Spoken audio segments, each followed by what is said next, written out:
welcome. I'm Kira the Scrivener, and today we are going to be doing the Finally Fall tag. I'm very excited. Fall is definitely one of my favorite seasons. I always used to say it was my favorite, and then I realized kind of like I don't like that it gets just colder and colder and colder. But spring, you know, it goes all life and everything is beautiful with flowers and not leaves, but I'm really torn. Anyways, I'm really excited for this. The original tag I could not find. However, I've watched Mary from With Cinnamon and Please, and that's where I got the questions, and I also watched Elliot Brooks, so I will link theirs below. I think the private one has been, or the original has been privated, or they don't have a channel anymore.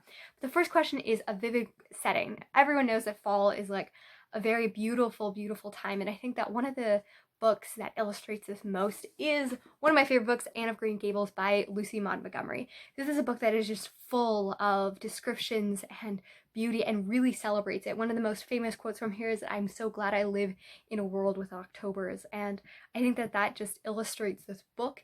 It has a lot about imagination and seeing beauty amidst pain, and I think that this is just a beautiful exploration of it. Also, it's like my favorite book of all time, so how can I not choose it for this question?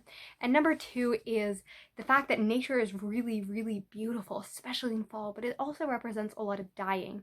So let us look at a book that has beautiful writing, but also deals with some pretty heavy topics. So I have 3 books for here because I cannot choose. I was like, which one? And then I just thought of 3. So Little Fires Everywhere by Celeste Ng. This is a book that I adored. I read it in September and I was just breathless and glorified at it the whole time. I couldn't stop.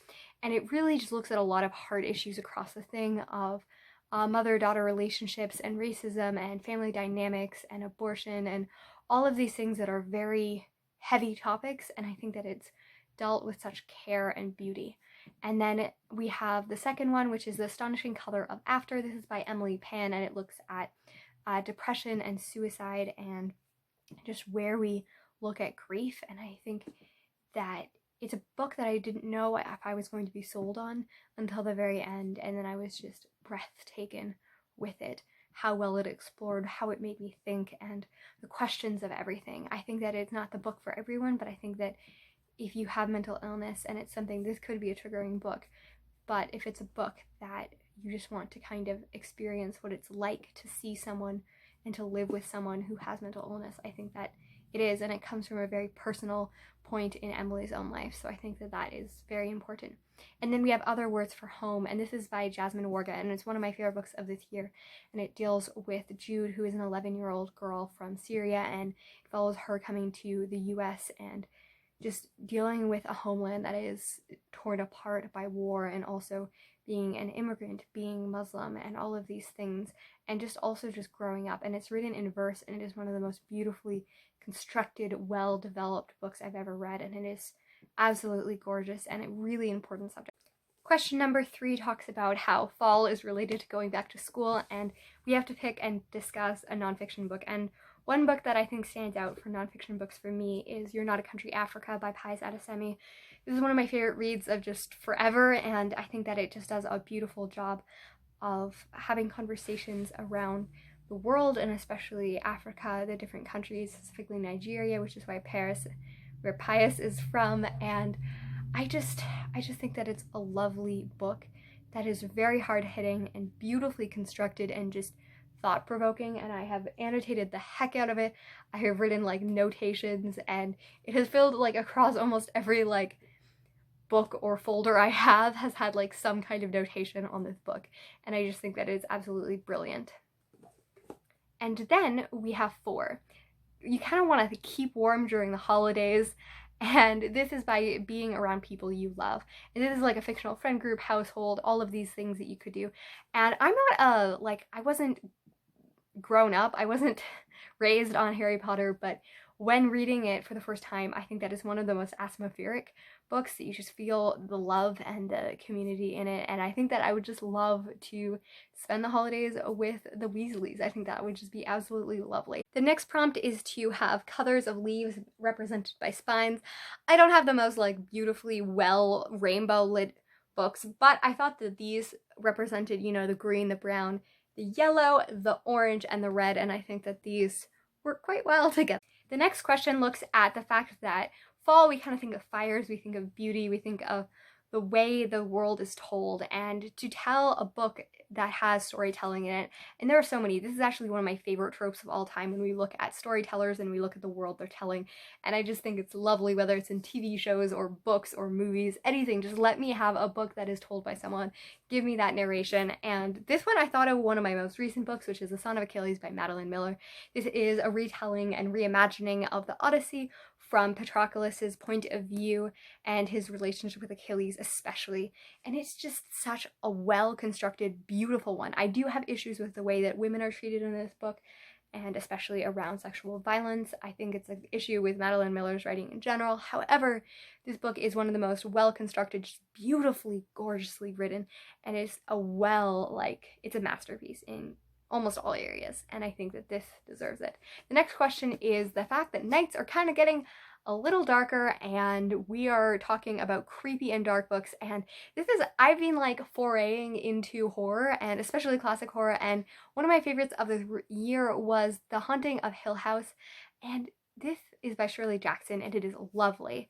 It is written in the 1950s, and this book just explores belonging and identity and all of these things that we want to talk about, and I just think that it's an absolutely lovely book. It's well constructed and haunting and leaves you with these questions and makes you just consider the world that we live in. I love it. And then we're going to talk about days are getting shorter, and a short, kind of heartwarming, the opposite of the last question, even though days are less heartwarming when it comes to fall. But for this, I thought of Elizabeth and Her German Garden by Elizabeth von Urnum. This is a classic book that I discovered this year, and it's kind of my mission to make sure that everyone reads it because it is so underhyped and unheard of. But it looks at this woman who is a housewife and kind of not very happy with what her life turned out to, and she is quite introverted, and she loves to read and discuss and think a lot, and it is quite progressive for its era, and it has a lot of feminism in it, and it's short and beautiful and just makes you give this peaceful thing. I think that it's kind of that reminder of maybe harvest, but especially spring and summer, and it just brings you the life back, and I really, really love it. The creator of the tag says that fall is their favorite season, and for this question you have to talk about an old favorite you want to return to soon. And this is a favorite that I don't talk about as much, and there's a large story behind it that I'll leave for another day, but that is The Princess Bride by William Goldman. This book is a goldmine. Many, many, many people know about the movie, and I adore the movie, but I'm not one of those people that's a movie is always worse, but the movie is glorious, but the book is even funnier just by the nature of what it is, because they had to transplant that into a movie format, so you have the grandfather and the grandson, but in the book, he's pretending to abridge his own book, and does it sarcastically and just makes fun of his own writing, which I think is really funny, and there's just a lot of narrativeness that, because it's a book, it's really even funnier, and all of the memorable things from the movies are all in the books as well, and it just has added humor onto it, and I just absolutely love this as one of my favorite books of all time, and I need to pick it up again and just read it. I reread this book probably more than any book ever, and it just makes me happy. And then the last one, second last one, is Cozy Reading Nights and Bookish Accessories. I don't really have a lot of bookish accessories.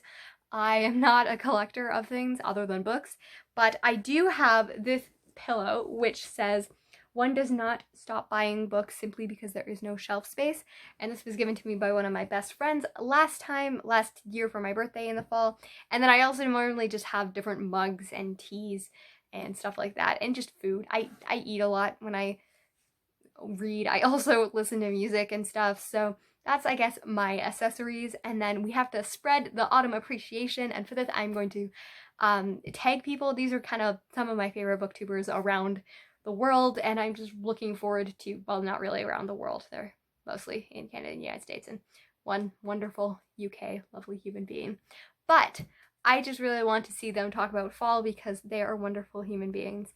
But we have Ken's from